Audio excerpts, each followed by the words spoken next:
Dia Mundial da Criança Africana.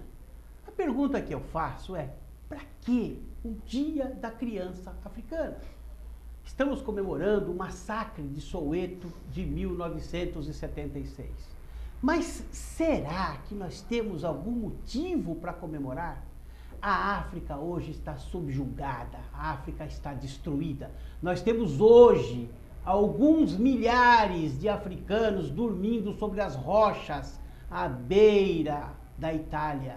Não conseguem penetrar no país, são imigrantes ilegais. A África está em alerta máximo. As pessoas fogem de guerras, fogem da miséria.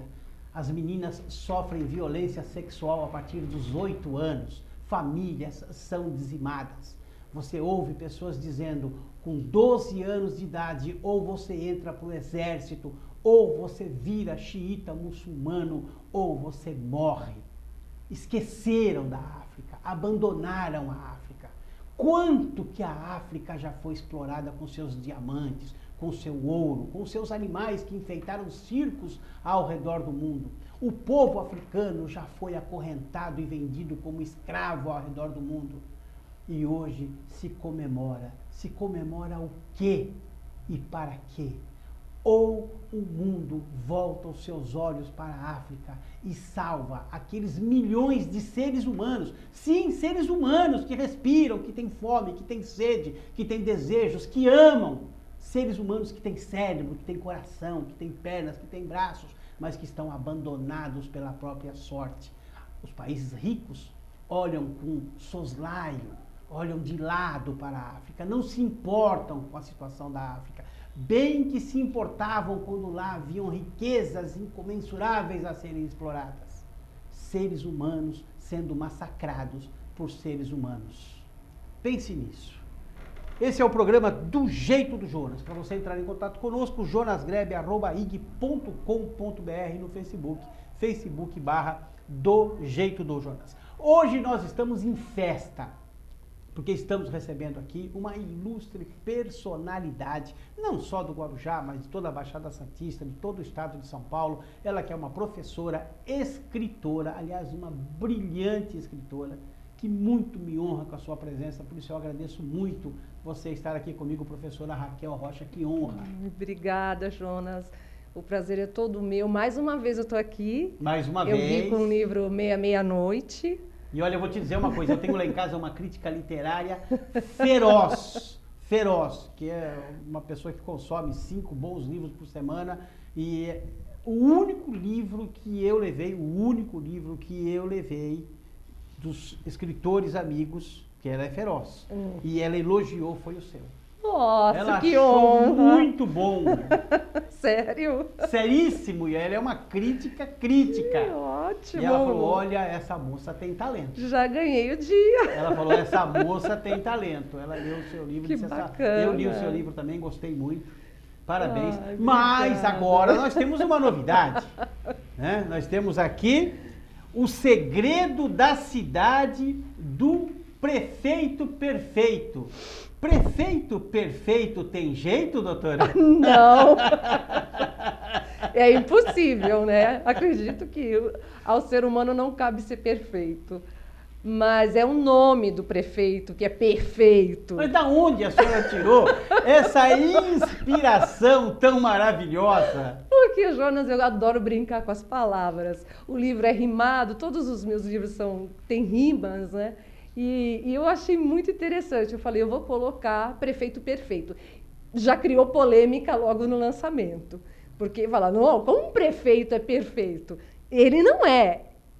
É o nome dele que é perfeito. Eu conheço alguns prefeitos espalhados por esses arraiais da vida ou do Brasil que vão identificar o seu livro pela capa e dizer, é a minha história.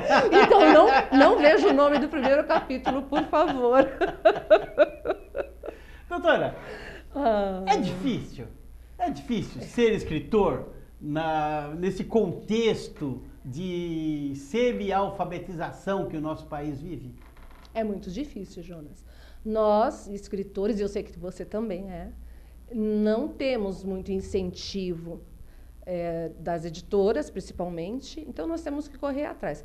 Mas eu penso, quem tem talento, quem escreve bem, não espera. As editoras já têm suas cartas marcadas, as grandes editoras. Peraí, como é que é isso, doutora? Conta isso direito.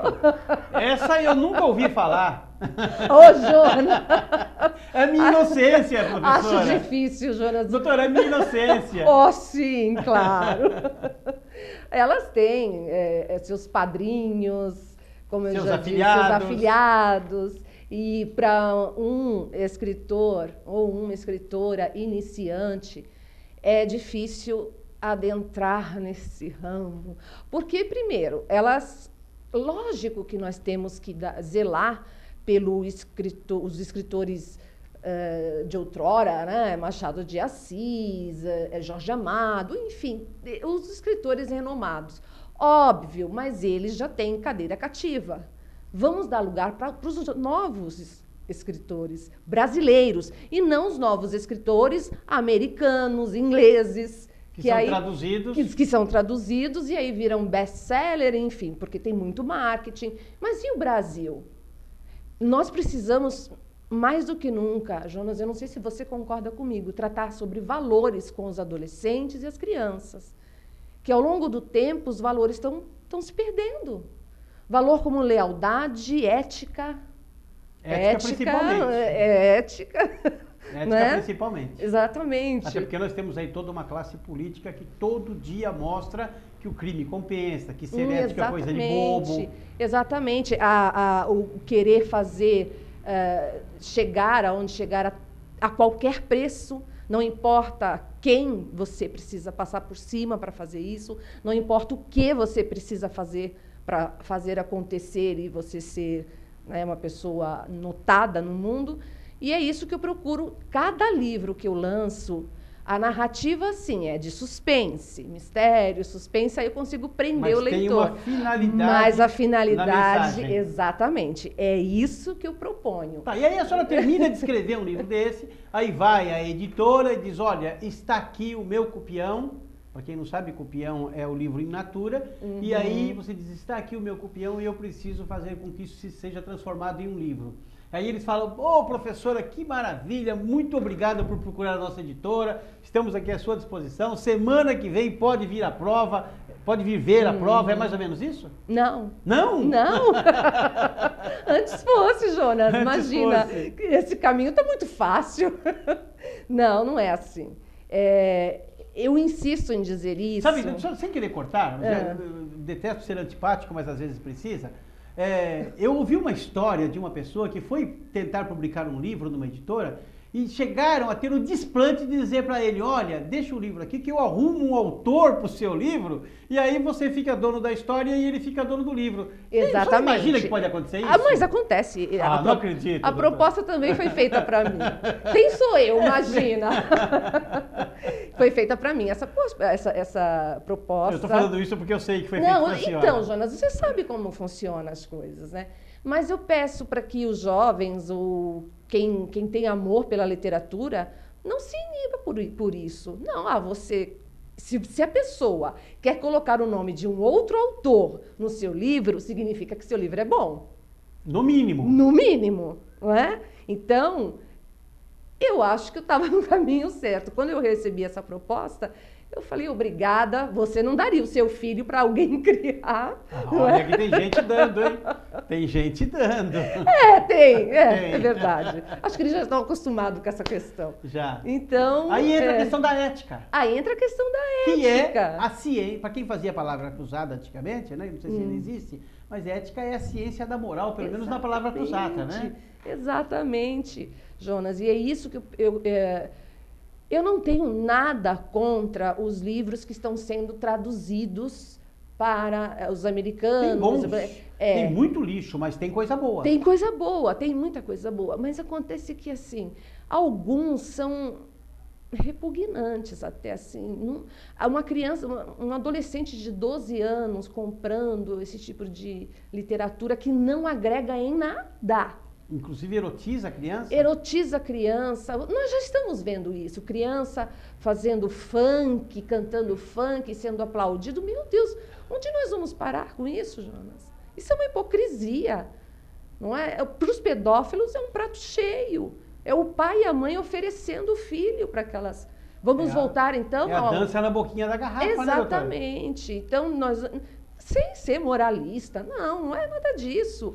A questão são os valores mesmo, que a criança, enquanto criança, ela vai seguindo exemplos. Seguindo exemplos. Criança, ela não atende por conselho, ela atende por exemplos. Não adianta dar conselho, ela não vai entender aquilo. Agora, ela vai sempre se mira em alguém. Né? E se esse alguém, da qual ela está mirando, for uma pessoa, né, que gosta desse tipo de narrativa, enfim, eu tenho muita dó dessa criança. O escritor está competindo com a internet, doutora? Olha, Jonas, o livro ainda em papel é o mais comprado. Porque muitos não gostam de ler assim na tela, preferem o livro objeto. Hoje já netbooks só de livros? Só de livros, sim.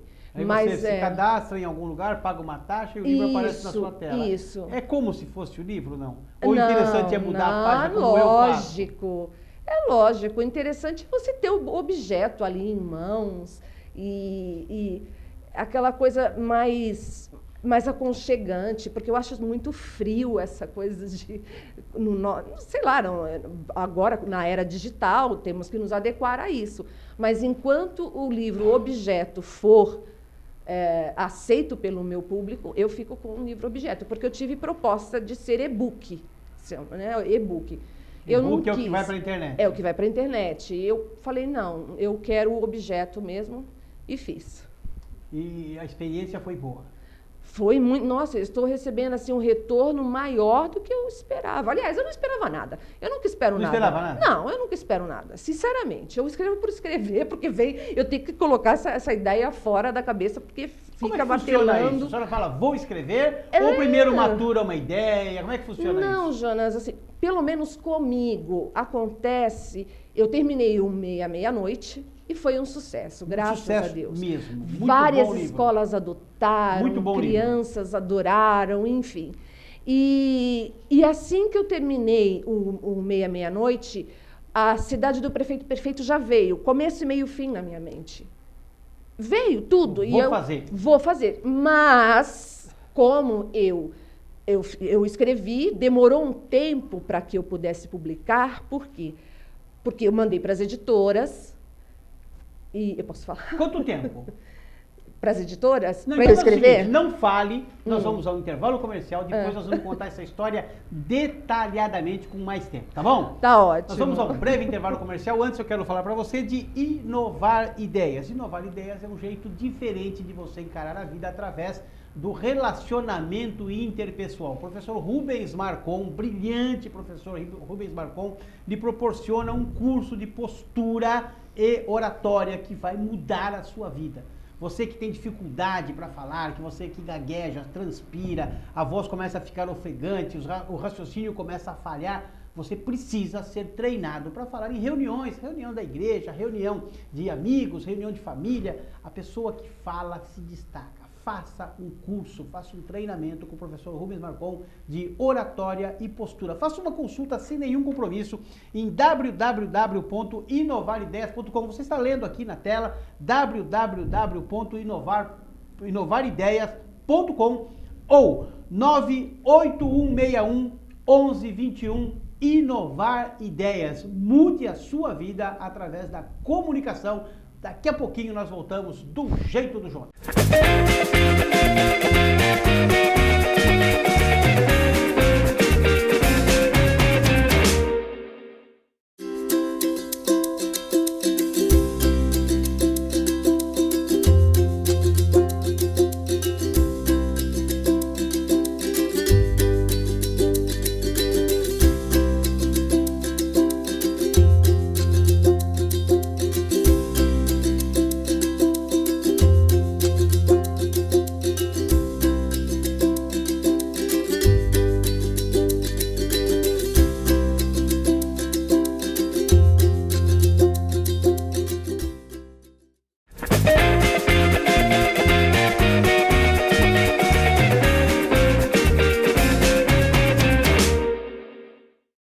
volta para o segundo bloco do programa Do Jeito do Jonas. Pena que o intervalo não é gravado. Mas eu estava dizendo aqui no intervalo para a professora, escritora Raquel Rocha, que livro, aprenda você que está em casa, livro é o que para em pé. Parou em pé é livro. Se cair é revistinha. Ó. Botou, parou em pé, realmente ela escreveu um livro.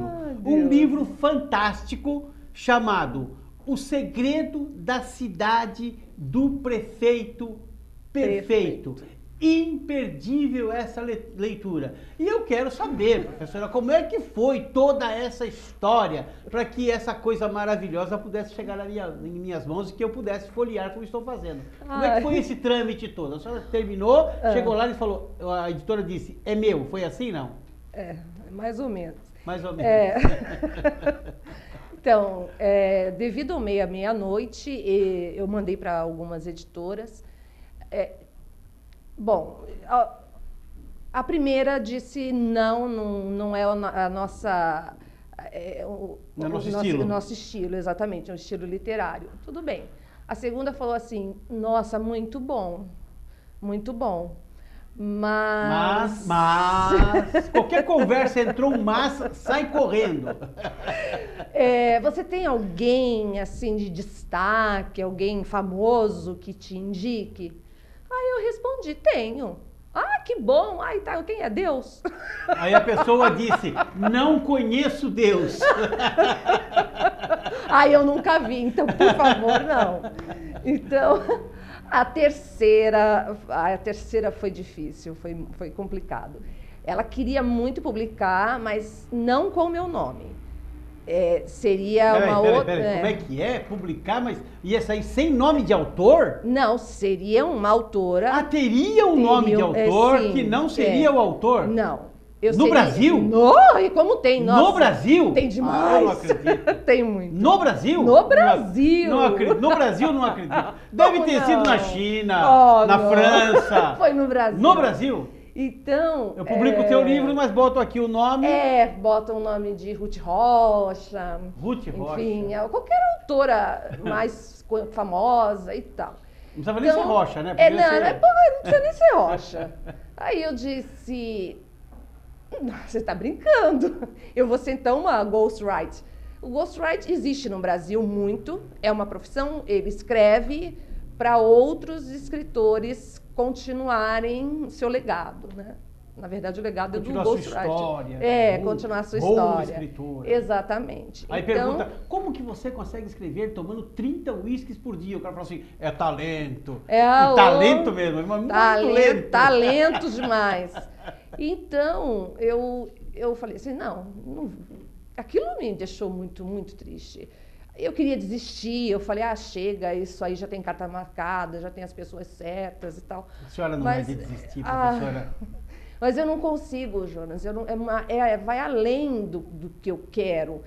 Aí eu falei, não, eu vou publicar por conta própria mesmo e vamos ver como é que vai dar. E eu fiz. Você fez os dois por conta própria, o Meia-Meia-Noite também? O Meia-Meia-Noite, o Meia-Meia-Noite eu não mandei para nenhuma editora. Okay. O Meia-Meia-Noite não. Que eu já estava assustada, eu falei assim, não quero. Desse, como ele é maior, eu falei assim, eu vou arriscar e vou mandar para as editoras. Demora mais ou menos uns 6 meses para a resposta, é bem demorado. E quando respondem dessa forma. E eu achei um insulto, eu falei, mas o que é isso? É como se ele estivesse dizendo, não, eu não vou colocar Raquel Rocha, uma escritora guarujaense, e não uma escritora renomada do Rio de Janeiro, de São Paulo, enfim. Então, eu disse, eu vou lançar. E elas sabem que eu lancei. Elas sabem porque eu já estou recebendo e-mails, enfim, de uma proposta de uma segunda edição para o Meia-Meia-Noite. Eu disse, não, obrigada. Mas não devia. Eu acho que a senhora tem que sucumbir a esse tipo de capricho, porque daqui para frente vão lhe tratar diferente. O Cafu, né, mudando de literatura para futebol, o Cafu foi dispensado em 11 times tentando jogar. Quando ele se tornou famoso, os 11 times vieram buscá-lo e ele foi para a melhor proposta, que foi o São Paulo, que o havia dispensado 2 ou 3 vezes. Mas a proposta era boa, ele foi, né? E acabou sendo o Cafu.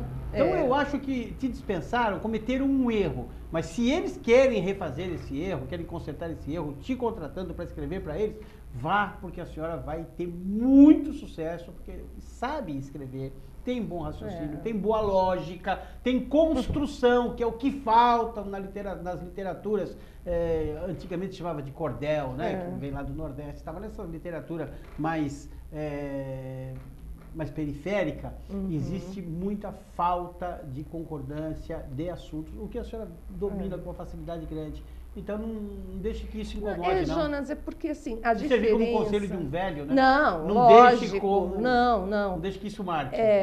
Mas assim, a editora, ao publicar um livro de um autor, ela só paga 10% Sim. Né, do valor da capa. Só os 10% e tal. Até porque eles imprimem, eles fazem a publicidade, eles distribuem. Isso, exatamente.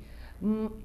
Quando eu escrevi Deus Não Criou Perdedores, que foi o livro que eu escrevi que fez mais sucesso, eu tive 2 grandes sortes. A primeira sorte foi que a editora Meta se prontificou a publicar de cara. E a segunda sorte é que assim que começaram a tentar colocar o livro no mercado, apareceu a editora Vida, que era uma grande distribuidora de livros focados principalmente em assuntos religiosos. Meu livro não era religioso, mas como tinha o título Deus Não Criou Perdedores, eles se prontificaram a distribuir. Então eu acabei gastando mais, né? Recebendo menos, porque também houve distribuição, mas acabou sendo um sucesso por isso, porque houve assessoria na distribuição. Então é isso que a senhora tem que aproveitar. Então eu posso pensar que, como está fresquinho ainda, né? É um recém-nascido, então isso me machucou muito na época. Eu falei, deixa, eu vou fazer isso. E o próximo? O próximo já tem. Eu não já tem a ideia? Já, mas começo, é o Meia-Meia-Noite em segunda edição? O Meia-Meia-Noite eu vou fazer segunda edição, mas eu já tenho a ideia de um outro livro, também com pano de fundo sobre valores. A contra-história do imperfeito prefeito. Não. Esse eu vou contar uma história de terror misturada com suspense. Eu já, do nada veio a história, começo, meio e fim. Vamos ter a nossa própria Agatha Christie. Pois não, imagina.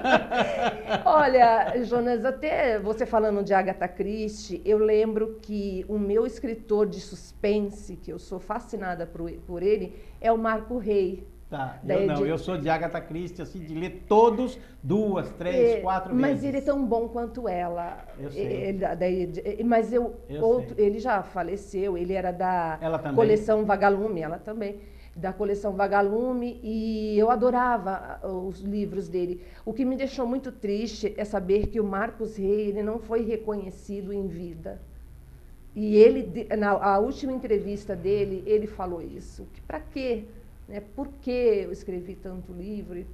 Ele não teve o reconhecimento. Isso que é triste nesse país, né? É muito triste. Será? Um escritor... Será que é? Não é não, doutora. Faz parte. Faz parte. É tão triste. Eu comecei, o primeiro livro que eu li na minha vida, eu devia ter 11 anos, foi O Cortiço, de Aloysio Azevedo. O primeiro livro que eu li. Mas eu era fanático, por exemplo, por Zé Mauro de Vasconcelos. Eu era fanático, né? O Milagre de Santo Antão, eu sei contar a história de trás para frente, da frente para trás, né? Porque eu achava aquilo a minha história, a história de não o Pedro Laranja Lima, mas o Milagre de Santo Antão para mim era, né, Santo Antão, e acabava sendo o Milagre de Santo Antão, que é uma coisa fantástica, né? Rua Descalça, de Zé Mauro Vasconcelos, livros fantásticos que eu li na minha infância. E isso desperta a literatura. Então eu acho que nós precisamos ter esse tipo de escalonamento até por idade. Sim. Né? Que é uma coisa que a senhora faz muito bem. Sim. Despertar essa curiosidade. E o interessante dos livros é que, inicialmente, quando eu fiz o Meia-Meia-Noite, ele era infanto-juvenil. Inicialmente. Daqui a pouco ele quebrou todas as faixas etárias. Mas ele é um público infanto-juvenil. A questão é que todos nós somos sempre infanto e juvenis. Exatamente, o que me deixou muito feliz. Até em asilo eu fui fazer fazer tarde de autógrafo e tudo. Isso foi muito legal, muito bacana. Eu não esperava mesmo. E a senhora é professora, e o relacionamento interpessoal professor-aluno, dizem que foi deteriorado aí nos últimos tempos. A senhora tem sentido algum tipo de dificuldade? Como é que está hoje a situação dar aulas? Jonas, eu sou professora universitária. Sim, mas né? muda muito pouco. O meu relacionamento com os meus alunos é maravilhoso. Eu não sei, depende muito também da postura do professor, não é? Eu dou aula de uma matéria que é muito, como se diz, formal, é muito fechada, aquela que os jovens chamam de chata. É de chata, que é língua portuguesa. Mas eu tento fazer com que a matéria fique o mais lúdica possível, brincando, construindo musiquinhas. Até na faculdade eles adoram isso. Eles passam a gostar da nossa língua. E é a minha forma de ensinar, é a minha forma de lecionar. E meu relacionamento com os meus alunos é maravilhoso. Nisso eu fui agraciada, graças a Deus. Recentemente o ministro da Educação, Cid Gomes, que já foi demitido, graças a Deus, disse que não importa a forma como se diz ou que tipo de palavra se use, se o S está no lugar correto ou não, que o que importa é a ideia passada. O que uma professora de língua portuguesa pensa quando ouve uma coisa como essa? Eu lamento, né? Porque se afrouxar demais, Jonas, se nós afrouxarmos demais, que a língua portuguesa já vem do latim vulgar, então se nós afrouxarmos mais ainda, como estão querendo fazer, a transformar pela fonética, né? Então a palavra vai ser escrita como se fala. De onde a senhora tirou a conclusão de que o latino vulgar gerou a língua portuguesa? Foi Sim, isso. Mas de onde a senhora tirou essa conclusão? Não tirei conclusão, eu fiz mestrado, doutoranda, e a minha base é nessa. Eu tenho um livro Porque chamado... Porque é uma verdade que não se pronuncia, né, doutora? Não se pronuncia, não. Em Portos de Passagens. Agora eu esqueci o nome do autor desse livro. Ele fala como começou tudo na língua portuguesa. Nós não viemos da linguagem culta. Claro. Né? Viemos como vulgar quando quer dizer coloquial.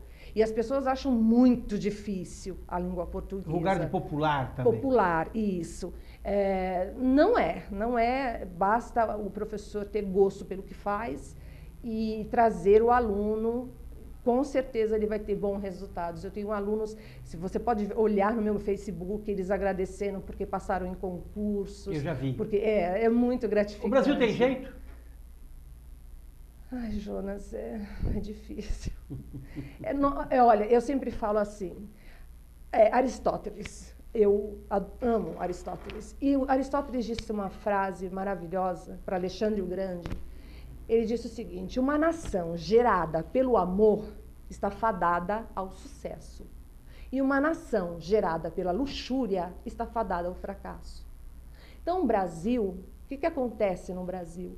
Ele tem muito as TV abertas, enfim, aqueles programas variados de humor, que a mulher aparece quase seminua, enfim. Ele assexualiza o povo demais, e o pão e circo rolando, aí nós vamos já para Maquiavel. Meu Deus! Eu acho que o Brasil... As pessoas, elas aceitam tudo porque tudo é um grande carnaval. A energia tudo elétrica... acaba em samba. Exatamente. A energia elétrica aumentou absurdamente. Eles roubam e nós pagamos. E pessoas defendem ladrões porque precisam manter as suas posições ideológicas. Exatamente. Isso é muito triste. É triste. Gente, se o povo soubesse a força que tem... Nós não somos gado. Professora Raquel Rocha, quase falei Ruth Rocha, quase. Professora Raquel Rocha, que muito me honrou com a sua presença, muito obrigado, foi uma honra muito grande recebê-la aqui. Quero mandar um grande abraço para o meu amigo Guaraci, para o Caride Bernardino, para o Zezinho Cachoeira, para o Pedro Scott, Tiago Bruni, meu grande amigo Tiago, para o Vilmar Calomino e todos os meus amigos que comentam comigo, que eu não anotei o nome, sintam-se muito abraçados, um abraço apertado e fraterno. A senhora tem 30 segundos para falar tchau. 30 segundos? Nossa, é muito. É muito tempo. É um Muito tchau tempo. longo. Bom, eu espero que esse livro agregue nas crianças, adolescentes, adultos, enfim, e que os pais incentivem os filhos à leitura, porque nesse país ter estudos, ter conseguir fazer um nível superior é luxo. E ele vai conseguir isso através de leituras, desde tenridade até chegar aos grandes clássicos, enfim, ele vai começar a se familiarizar e não vai aceitar qualquer coisa que chegar à mão dele, porque ele vai se tornar crítico. Isso é certo. E é por isso que eu escrevo. Eu escrevo para deixar pelo menos uma semente, que eu acho que todos nós temos essa obrigação, Com certeza. não é, Jonas, de deixar uma semente. Se um ou dois conseguirem, eu já fico muito feliz. Um país forte é feito de homens e livros. Tenha certeza disso, professora. Muito obrigado. Eu que por estar agradeço. aqui. Uma honra muito grande recebê-la. Espero ter a sua presença aqui outras vezes. Realmente Com estou certeza. muito feliz em tê-la recebido aqui. Que Deus te abençoe e te guarde. Que faça resplandecer o seu rosto sobre ti e te dê